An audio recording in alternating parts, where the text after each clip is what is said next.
क्या यूपी में 2027 के विधानसभा चुनाव के पहले बनेगा नया समीकरण? मायावती और असदुद्दीन ओवैसी क्या एक साथ आएंगे? ये सुगबुगाहट जोरों पर है, खासकर बिहार विधानसभा चुनाव के नतीजे आने के बाद से। जानकारों की राय है कि अगर इन दोनों पार्टियों के बीच गठजोड़ होता है तो यूपी की राजनीति को पूरी तरह से पलट सकता है। सत्ता के समीकरण बिल्कुल बदल सकते हैं। मायावती की बीएसपी और ओवैसी की एआईएमआईएम एक दूसरे से अनजान नहीं है। इनके बीच पहले भी गठजोड़ हो चुका है। ये दोनों पार्टियां 2020 के बिहार विधानसभा चुनाव में एक साथ आ चुकी हैं, साथ मिलकर चुनाव लड़ चुकी हैं। और इत्तेफाक देखिए, इस बार भी दोनों के बीच गठबंधन की चर्चा बिहार विधानसभा चुनाव के नतीजे आने के बाद शुरू हुई है। बिहार विधानसभा के हालिया चुनाव में एआईएमआईएम ने सीमांचल क्षेत्र में 5 सीटें जीती, जबकि बीएसपी भी एनडीए की लहर के बीच एक सीट जीतने में कामयाब रही। इस सफलता के बाद बीएसपी विधायक पिंटू यादव के पीछे एआईएमआईएम का बैनर दिखाई दिया और चर्चाओं का नया दौर शुरू हो गया। कई लोगों ने दावा किया कि ये साफ संकेत है कि दोनों दल यूपी में 2027 में होने वाले विधानसभा चुनाव के लिए कोई बड़ी योजना, कोई बड़ा प्लान बना रहे हैं। यहां ये याद रखना होगा कि इन दोनों दलों के साथ आने की बात क्यों हो रही है। बिहार में एआईएमआईएम को उम्मीद से बढ़कर कामयाबी मिली है, लेकिन यूपी में उनकी पार्टी का प्रदर्शन अब तक कमजोर रहा है। वहीं बीएसपी का ग्राफ भी अपने प्रभाव वाले यूपी में लगातार घटता जा रहा है। 2022 के विधानसभा चुनाव में बीएसपी यूपी में सिर्फ एक सीट जीत सकी। 2024 के लोकसभा चुनाव में उसका खाता भी नहीं खुला। बीएसपी का वोट शेयर भी लगातार घट रहा है। एक समय उनका वोट शेयर 30% के करीब था, लेकिन अब 10% से भी नीचे आ गया है।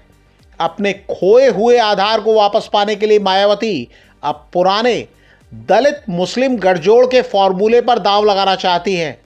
ये वही फॉर्मूला है जो उन्हें 2007 में पूर्ण बहुमत तक ले गया था। यूपी में दलित आबादी लगभग 20% और मुस्लिम आबादी लगभग 19% है। ये दावा किया जाता है कि 2024 के लोकसभा चुनाव में समाजवादी पार्टी और कांग्रेस के गठबंधन ने संविधान और आरक्षण बचाने का मुद्दा उठाया था और यूपी में दलित वोटरों का एक बड़ा हिस्सा इस गठजोड़ के पीछे आ खड़ा हुआ था। मायावती 2027 के चुनाव के पहले अपने खोए आधार को पाने की कोशिश में जुट गई हैं। इसकी पहली झलक बीएसपी की लखनऊ में हुई 9 अक्टूबर की रैली में दिखी थी।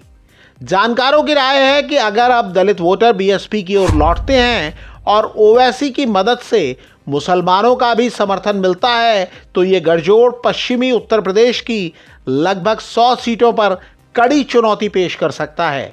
जानकारों का दावा है कि पश्चिमी यूपी में यादव मतदाताओं की संख्या कम है। इससे यहां समाजवादी पार्टी का पारंपरिक यादव मुस्लिम समीकरण कमजोर पड़ जाता है। जाट मुसलमान समीकरण भी 2013 के दंगों और लोकदल के एनडीए में जाने से टूट चुका है। ऐसे में पश्चिमी उत्तर प्रदेश और रोहिलखंड के इलाके में दलित मुस्लिम समीकरण गेम चेंजर साबित हो सकता है।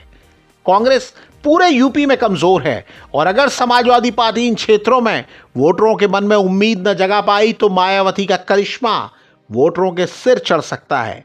मायावती के उत्तराधिकारी माने जा रहे आकाश आनंद का रिकॉर्ड बीजेपी के खिलाफ मुखर बयान देने का है, जिसे बीएसपी के पारंपरिक वोटर पसंद भी करते हैं और उनकी पार्टी को बीजेपी के खिलाफ मजबूत देखकर वो पाला बदल भी सकते हैं, यानी बीएसपी के पीछे मजबूती से खड़े हो सकते हैं। ओवैसी की अहमियत ये है कि आज बीएसपी के पास उनके जैसा असर रखने वाला कोई मुसलमान नेता नहीं है। ये गठबंधन समाजवादी पार्टी और कांग्रेस के इंडिया गठबंधन के लिए सबसे बड़ा खतरा साबित हो सकता है। 2024 के लोकसभा चुनाव में समाजवादी पार्टी और कांग्रेस को मिला मुस्लिम और दलित वोटों का एक बड़ा हिस्सा इस नए गठजोड़ की ओर मुड़ सकता है। इंडिया गठबंधन ओवैसी की एआईएमआईएम और मायावती की बीएसपी को बीजेपी की बी टीम बताते हैं, लेकिन बिहार चुनाव के नतीजे बताते हैं कि वोटर ऐसा नहीं सोचते।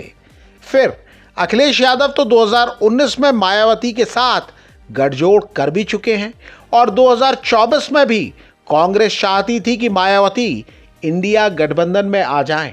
हालांकि राजनीति के जानकारों की राय है कि बीएसपी और एआईएमआईएम साथ आए तो बीजेपी को सीधा फायदा हो सकता है। ये गठजोड़ समाजवादी पार्टी की सरकार बनाने की उम्मीदों के लिए मुश्किल बन सकता है। जानकार कहते हैं कि मुस्लिम वोट बैंक का एक हिस्सा भी अगर ओवैसी और मायावती के साथ आता है तो नुकसान अखिलेश यादव का ही होगा। मायावती पहले ही कह चुकी हैं कि वो किसी बड़ी पार्टी के साथ गठबंधन नहीं करेंगी, बल्कि छोटे और समान विचारधारा वाले दलों के साथ सीटों पर समझौता कर सकती हैं। ये बयान ओवैसी के साथ गठबंधन की संभावना को पुख्ता करता है। ओवैसी भी समाजवादी पार्टी के साथ गठबंधन से साफ मना कर चुके हैं, क्योंकि वो नहीं चाहते कि समाजवादी पार्टी यूपी में मुसलमानों की नुमाइंदगी करने वाला एकमात्र दल रहे। यूपी विधानसभा चुनाव 2027 में होने हैं, यानी अभी लंबा समय बाकी है।